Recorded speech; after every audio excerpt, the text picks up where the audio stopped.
From a very early age, I was exposed to animals by my parents.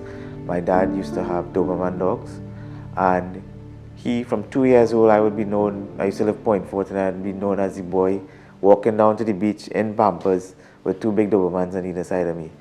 And it grew from there. Anytime, I'd go to the zoo every weekend. They'd take me to the zoo. Anywhere we go, I'd be the one playing with the animals. My brother would be a little way back looking on. And it became obvious, that I had a passion for animals. And more with me, I knew I wanted to work with animals.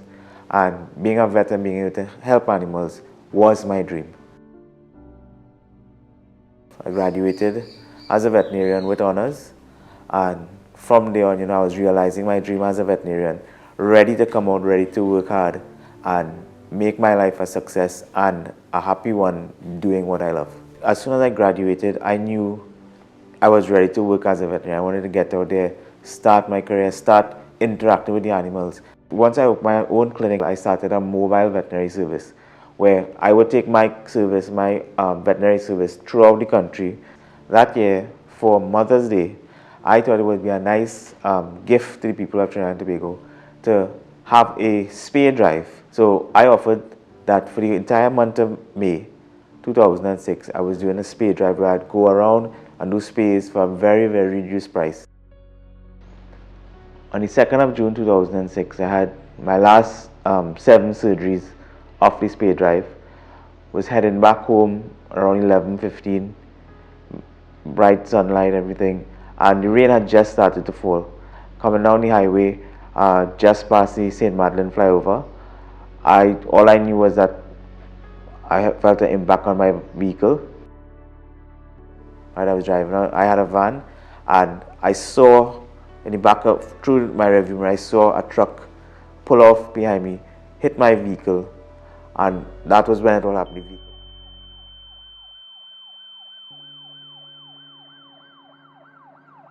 The vehicle spun around, started to flip, right? Flipped several times, and all through it, I was awake, fully awake, experiencing everything, until the vehicle eventually ended up in the middle of the highway, completely crumpled.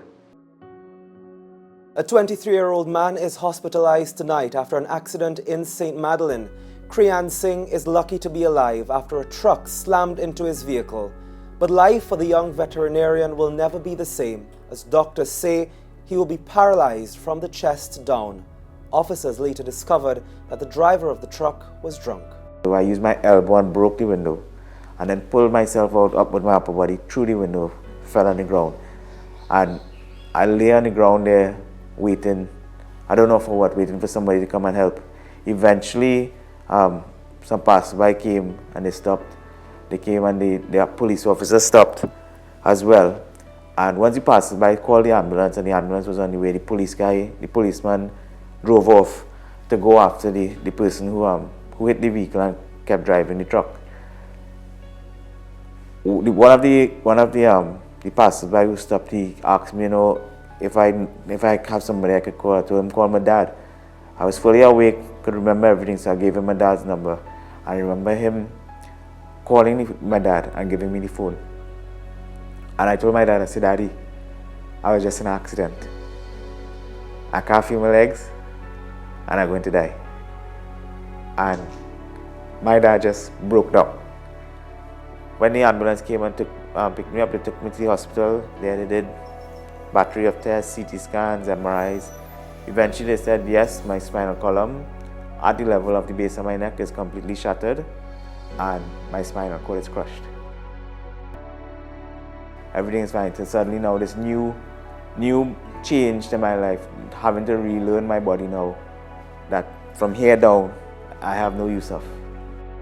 And at the hospital later on, after my surgery and stuff, what hit me hard was when I found out about the person who hit my car. Because the police officer who had gone after him, what we learned is that the truck ran off the road a little way down from where the accident happened. And when the police officer caught up to him, and the guy opened the car door and fell out of the vehicle drunk. It was mentally very, very hard on me, physically very hard on me. I mean, you can imagine doing all your daily chores with just your hands down. I mean, I'm not here to say alcohol is bad. What I am here to say is that irresponsible drinking and driving is what is bad. When you drink and drive, you drive under the influence, you put yourself at risk, you put the passengers of your vehicle at risk, you put every passerby on the road or every passenger in a vehicle and every driver that you pass along the road at risk, and not at risk of injury and of death. I believe that if you want to drink, you could drink responsibly. Don't put yourself in that position. Don't risk your life. Don't risk someone else's life. I went through it. I literally had to crawl and claw my way back because I said I'm not going to let a drunk driver take away my dream. And all I want to say is don't drink and drive.